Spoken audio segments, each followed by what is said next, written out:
Hello दोस्तों, welcome back to my channel.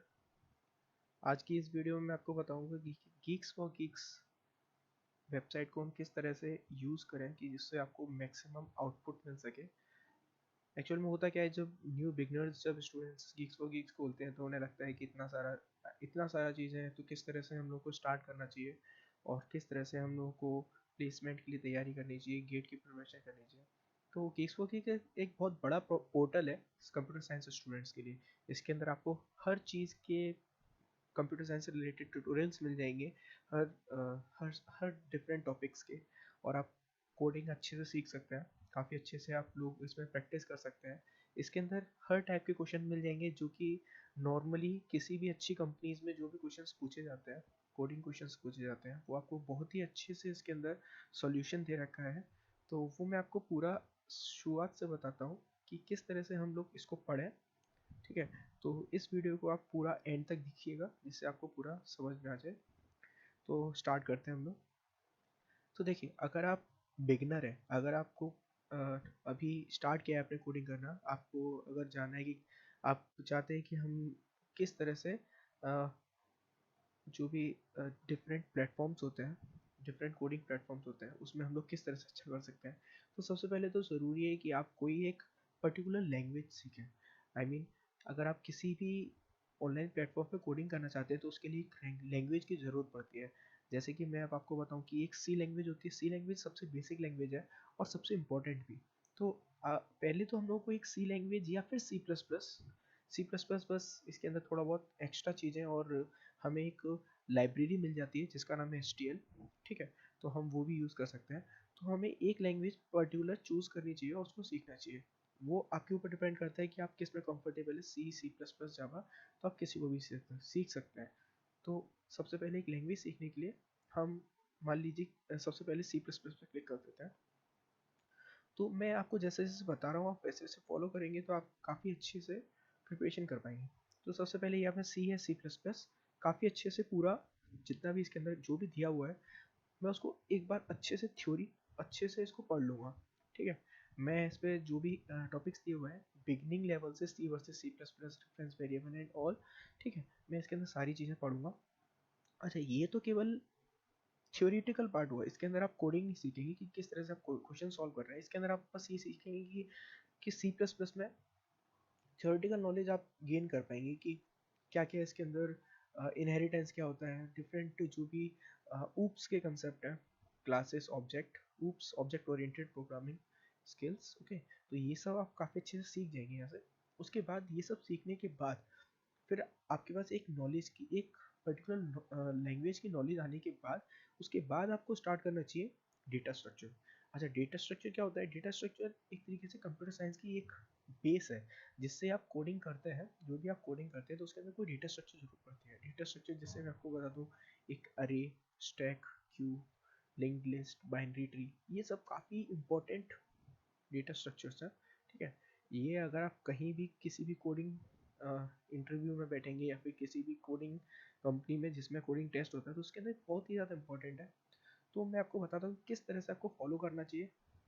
ठीक है, तो सबसे पहले अगर आप शुरुआत करना चाहते हैं तो आप स्टैक से कर सकते हैं। ठीक है, स्टैक काफ़ी सिंपल डेटा स्ट्रक्चर भी है और इम्पोर्टेंट भी है। ठीक है, स्टैक हुआ, फिर queue, linked list, binary tree, then binary search tree. ये पांच, initially 5 are most important data structures. Okay, then comes graph and hashing. Hashing आपके किसी भी एरे के क्वेश्चन जो होते हैं उनको काफ़ी सिंपल बना सकता है। ठीक है, तो ये इसको आप बाद में सीखिए, पहले ये सारे डेटा स्ट्रक्चर हैं उसके बाद हैशिंग पे जा सकते हैं। और ग्राफ, एडवांस डेटा स्ट्रक्चर आप अभी के लिए छोड़ सकते हैं इसको, जब आप थोड़ा परफेक्ट हो जाए सारे डेटा स्ट्रक्चर्स में उसके बाद जाइए। एरे और मैट्रिक्स, ये पांच, उसके बाद ही वो इनिशियली एरे से स्टार्ट कीजिए, एरे, मैट्रिक्स एंड देन उसके बाद ये सारे डेटा स्ट्रक्चर कीजिए। ठीक है, हैशिंग है। तो इसके आप जैसे जैसे आप क्लिक करेंगे वो अकॉर्डिंगली उसके ऊपर रीडायरेक्ट कर देगा। जैसे कि मैं लिंक लिस्ट पे क्लिक करूंगा तो यहाँ पे लिंक लिस्ट आ जाएगा। लिंक लिस्ट दो तरीके की होती है, single link list, circular link list.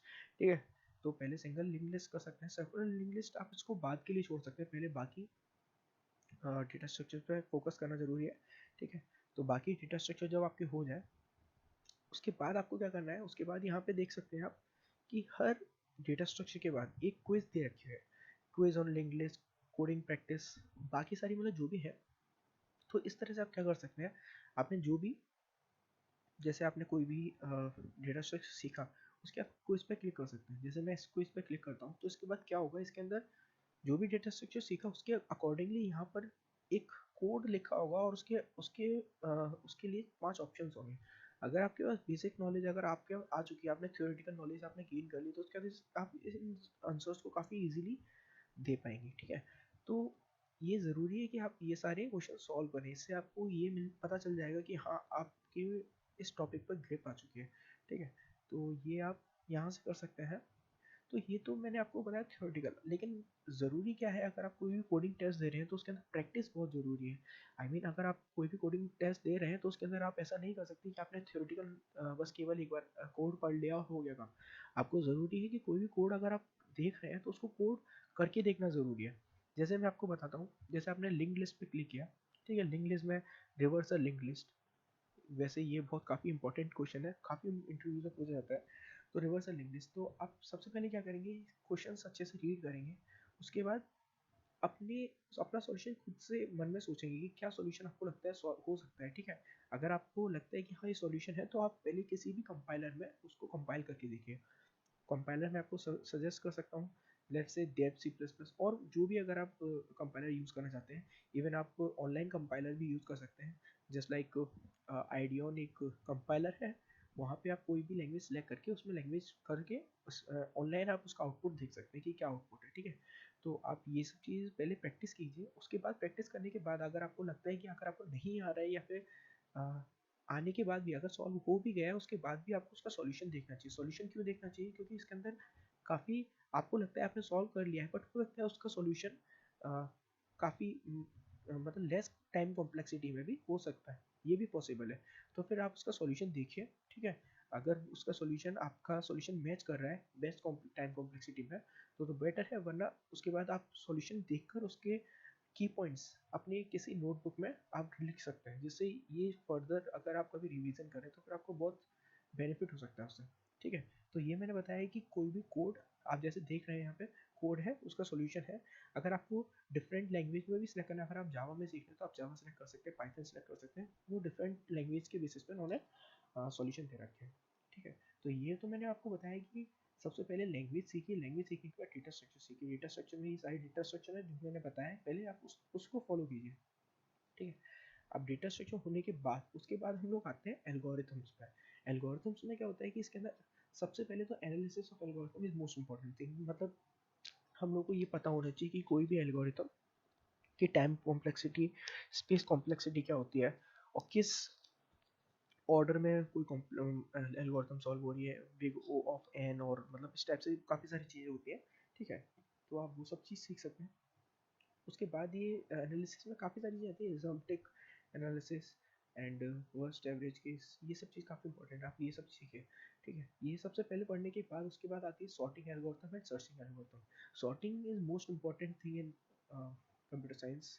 Okay, sorting algorithms, तो सॉर्टिंग एल्गोरिथम्स बहुत सारी होती हैं, उन सारी सॉर्टिंग एल्गोरिथम्स को आप सीख सकते हैं। अच्छा, मैं मेन सबसे इम्पोर्टेंट सॉर्टिंग एल्गोरिथम बता देता हूँ, जो बहुत ही ज़्यादा इंपॉर्टेंट है।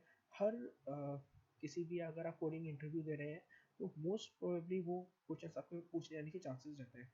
देखिए, सबसे पहले तो bubble sort, selection sort, insert sort, merge sort, heap sort. Heap sort को आप थोड़ा बाद के लिए रख सकते हैं। ये 4 शॉर्ट सॉर्टिंग, उसके बाद क्विक सॉर्ट, ये सारी सॉर्टिंग एल्गोरिथम, इनिशियली 6 एल्गोरिथम्स, ये मोस्ट इंपॉर्टेंट है। मतलब ये आपको आना ही चाहिए, क्योंकि अगर आप कोई भी और डिफरेंट एल्गोरिथम्स क्वेश्चन कर रहे हैं तो हो सकता है कि इन सब के कंसेप्ट किसी और क्वेश्चन में भी यूज सकते हैं। जैसे कि मैं आपको बताऊं कि मर्ज सॉर्ट जो होता है, मर्ज सॉर्ट के अंदर भी डिवाइड एंड कन्क्वर यूज होता है। अच्छा, ये चीज़ जो होती है, ये सब आपको एल्गोरिथम से सीखने मिलेंगी कि होता क्या है। ठीक है, तो ये सब चीज़ अगर आप करेंगे तो इससे आपके जो अगर डिफरेंट क्वेश्चन पे आते हैं तो आप इन सब के कॉन्सेप्ट यूज कर सकते हैं। उसके बाद अगर आपके पास बाद के लिए अगर आपको पूरा अच्छे से करना है तो फिर आप बाद के लिए ये रेडिक्स और काउंटिंग सॉर्ट, इनको आप बाद के लिए छोड़ सकते हैं। ये इतने ज़्यादा इंपॉर्टेंट नहीं होते हैं, लेकिन हाँ, अगर आपके पास टाइम है तो आप इसको जरूर कीजिए। ठीक है, तो ये मैंने आपको बताया कि सॉर्टिंग एल्गोरिथम्स आपको किस तरह से पढ़ना चाहिए। तो आप एक एक करके आप सारे क्वेश्चन जो है कर सकते हैं। ठीक है, तो इसके बाद जो आपको क्वेश्चन अच्छा लगता है, जैसे कि मैं आपको एक और काफ़ी इसमें टिप्स बता सकता हूँ। जैसे कि मान लीजिए मेरे पास एक क्वेश्चन है, सॉर्ट एंड अरे इन वेव फॉर्म। ठीक है, ये क्वेश्चन है, मैं इसको सॉल्व कर रहा हूँ। मैं सॉल्व कर लिया, उसके बाद मुझे लगता है कि ये क्वेश्चन मुझसे अभी नहीं बना था, लेकिन इसको मैं सेव करके रखना चाहता हूँ कि अगली बार मैं जब आऊँ तो उसको मैं देख सकूँ कि हाँ, ये मैं मेरे को नहीं आया था। तो मैं इसमें अगर आप लॉगिन कर देंगे, लॉगिन करने के बाद आप इसको सेव करके रख सकते हैं टू डू लिस्ट में। ऐड टू डू लिस्ट में मैं इसको बाद में दोबारा से करना चाहता हूँ। अच्छा, पहले इसको आपको लॉगिन करना पड़ेगा। मैंने लॉगिन नहीं कर रखा है तो इसलिए ये अभी नहीं सेव हो पाएगा। लॉगिन करने के बाद इसको आप टू डू लिस्ट और मार्क एज डन, इन दोनों क्लिक पर क्लिक कर देंगे तो आपकी एक ये स्टोर हो जाएगा आपके अकाउंट में सेव हो जाएगा। तो आप कभी भी इसको दोबारा से ओपन करके देख सकते हैं। ठीक है, तो ये काफ़ी हेल्पफुल रहता है। और बाकी आप अगर आप लॉगिन कर दिए तो उसके बाद आप रेटिंग भी कर सकते हैं कि अगर आपको कोई क्वेश्चन इजी लगा तो आप उसके अकॉर्डिंगली रेटिंग कर सकते हैं। और यहाँ पे यूज़र रेटिंग्स देख सकते हैं कि 2.7, मतलब कि हाँ, ये एवरेज से बिलो एवरेज है। ठीक है, तो और यहाँ पे आप कमेंट्स कर सकते हैं। अगर आपको किसी क्वेश्चन में लगता है कि ये सॉल्यूशन में थोड़ा मिस्टेक है तो आप इसके अंदर कमेंट कर सकते हैं। अगर आपको कोई डाउट है तो आप पूछ सकते हैं। तो यहाँ पे जो और भी यूज़र्स होते हैं वो आपको आंसर्स दे देंगे। ठीक, तो ये काफ़ी हेल्पफुल चीज़ है। अच्छा, तो ये मैंने आपको बताया कि सॉर्टिंग एल्गोरिथम। अच्छा, इसके बाद मुझे क्या करना है, सॉर्टिंग सर्चिंग करने के बाद ये आता है ग्रेडी एल्गोरिथम। ग्रेडी एल्गोरिथम भी बहुत इंपॉर्टेंट होता है। ठीक है, आप एक एक करके इनको देखिए। हफ मैन कोडिंग काफ़ी इंपॉर्टेंट है। ठीक है, तो ग्रेडी एल्गोरिथम्स एक एक्चुअल में होता क्या है कि हम लोग सॉल्यूशन, क्वेश्चन जो होता है उसका सॉल्यूशन हम पहले से, जो चीज़ हो रही है उस टाइम पे हम लोग बेस्ट सॉल्यूशन ट्राई करते हैं, उसको ग्रेडिंग एल्गोरिथम कहते हैं। आज जो आप पढ़ेंगे तो आप सीख जाएंगे। ठीक है, ग्रेडिंग एल्गोरिथम कीजिए, उसके बाद क्विज करिए। अच्छा, एक मोस्ट इंपॉर्टेंट चीज़ होती है डायनेमिक प्रोग्रामिंग। ये जो है काफ़ी नॉर्मली स्टूडेंट्स को काफ़ी टफ लगती है इनिशियली। ठीक है, तो धीरे धीरे करके इसके अंदर क्या होता है कि आप जितना प्रैक्टिस करेंगे उतना अच्छे से आप डायनेमिक प्रोग्रामिंग में ग्रिप ले सकते हैं। तो डायनेमिक प्रोग्रामिंग ये आप कर सकते हैं। ठीक है, तो इसकी आप प्रैक्टिस करते रहिए, तभी आप इसमें अपना ग्रिप कर पाएंगे। ठीक है, तो इस तरह से मैंने आपको बताया कि डिफरेंट एल्गोरिथम्स आप इस तरह से सिलेक्ट कर सकते हैं और उनको रीड कर सकते हैं। और हो सकता है कि आप जब मतलब आप अच्छे से कोडिंग में लेवल अच्छा हो जाए उसके बाद फिर आपको ज़रूरी नहीं रहेगा कि हर क्वेश्चन को कोड करके उसका सॉल्यूशन दें। आप अगर ज़्यादा क्वेश्चन हो रहे हैं तो उसके बाद आप केवल उसका सॉल्यूशन एक बार रीड कर सकते हैं कि इसका बेस्ट सॉल्यूशन क्या है। क्योंकि कोडिंग इंटरव्यू के टाइम पे आपके पास इतना टाइम नहीं होगा कि आप सारे क्वेश्चन दोबारा से लगा पाएँ। ठीक है, लेकिन आप जब पूरा सॉल्व कर रहे हैं केडी वो गिग्स फॉर गिग्स, तो ये चीज़ हमेशा मार्क एज डन हमेशा यूज़ करते रहे, जिससे आपके बाद में जब रिवीजन के टाइम पे आपको बहुत बेनिफिट मिल सकता है उसके लिए। ठीक है, तो ये तो मैंने बोला कि पूरा कंप्लीट किस तरह से हम यूज़ करते हैं। लेकिन अगर आप पर्टिकुलरली प्लेसमेंट्स के लिए तैयारी करें तो प्लेसमेंट्स के लिए क्या क्या चीज़ रिक्वायरमेंट होती है मैं आपको बता देता हूँ। सबसे पहले तो कोई भी कंपनी होती है तो सबसे पहले उसके पर्टिकुलर फॉलो करना होता है रूल्स। तो उसके अंदर सबसे पहले क्या रहता है प्लेसमेंट्स में, मैं देखिए प्लेसमेंट्स का एक ऑप्शन है, मैं उस पर क्लिक करता हूँ। उसके अंदर तो सबसे पहले तो एक एप्टीट्यूड टेस्ट होता है। एप्टीट्यूड टेस्ट होने के बाद उसका कोडिंग टेस्ट होता है। ठीक है, तो ये सारी चीज़ें हमें फॉलो करनी होती है। तो इसके अंदर क्या है कि काफ़ी अच्छे से पूरा पूरे प्रैक्टिस करने के लिए हम लोग को तैयार है। सबसे पहले क्वांटिटेटिव एप्टीट्यूड दिए गए हैं, उसके सारे क्वेश्चंस दिए, मतलब सारे टॉपिक्स दिए हुए हैं। उसमें पहले आप थ्योरी सीख सकते हैं, थ्योरी सीखने के बाद प्रैक्टिस कर सकते हैं। इसके अंदर एमसीक्यू दिए हुए हैं, तो आप सारे यहाँ से प्रैक्टिस कर सकते हैं। ठीक है, ये होने के बाद डेटा इंटरप्रिटेशन, रीजनिंग, ये सारी चीज़ें जो है जो काफ़ी इंपॉर्टेंट होती है।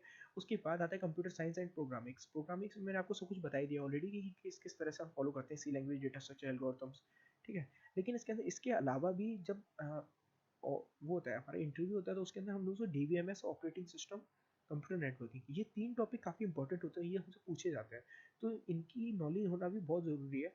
तो डीवीएमएस की भी इसके अंदर ट्यूटोरियल काफ़ी अच्छे से दिया हुआ है गीक्स फॉर गीक्स पे। ऑपरेटिंग सिस्टम, कंप्यूटर नेटवर्क, या अच्छे से यहाँ पे पढ़ सकते हैं, उसके बाद प्रैक्टिस कर सकते हैं एमसीक्यू को सॉल्व करके। ठीक है, तो ये तो आपका हुआ पूरा प्लेसमेंट की तैयारी के लिए।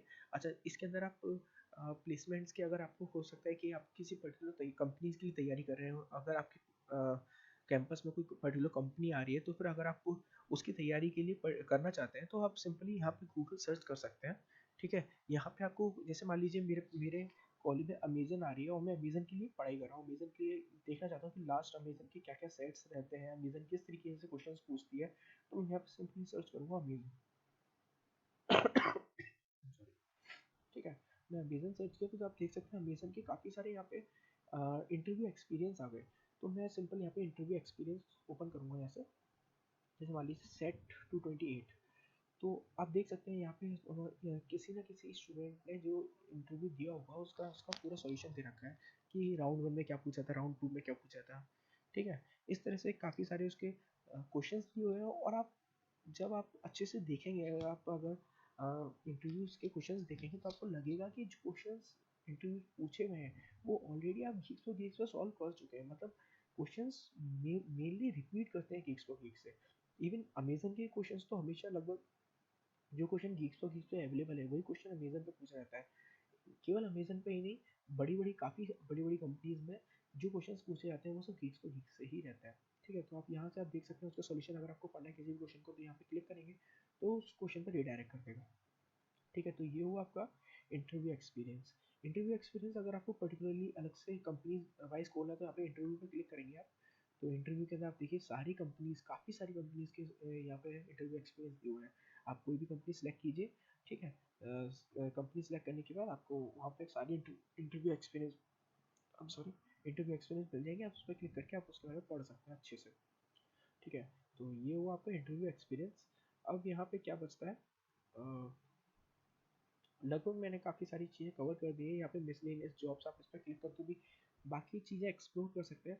बस ये ध्यान रखिए कि हम लोगों को किस तरह से फॉलो करना है। अगर आप एक बार में एकदम से कहीं क्लिक करेंगे तो फिर वो काफ़ी मतलब आप उसका मैक्सिमम आउटपुट नहीं निकाल पाएंगे गीक्स फॉर गीक से। बस ये ध्यान रखिए कि गीक्स फॉर गीक बहुत बड़ा प्लेटफॉर्म है, आप इससे कुछ भी सीख सकते हैं कंप्यूटर साइंस से, और आप काफ़ी अच्छी जॉब ले सकते हैं। ठीक है, अगर आप अपना काम कर सकते हैं, अपना भी काम कर सकते हैं अपने आप। अगर कोडिंग सीख कर आप कुछ अपने से फ्रीलांसिंग करना चाहते हैं तो वो सब भी कर सकते हैं। ठीक है, तो अगर आपको ये वीडियो पसंद आई तो प्लीज़ लाइक कीजिए और चैनल को सब्सक्राइब जरूर कीजिएगा, अपने फ्रेंड्स के साथ शेयर कीजिए। ठीक है, तो तब तक के लिए नमस्कार।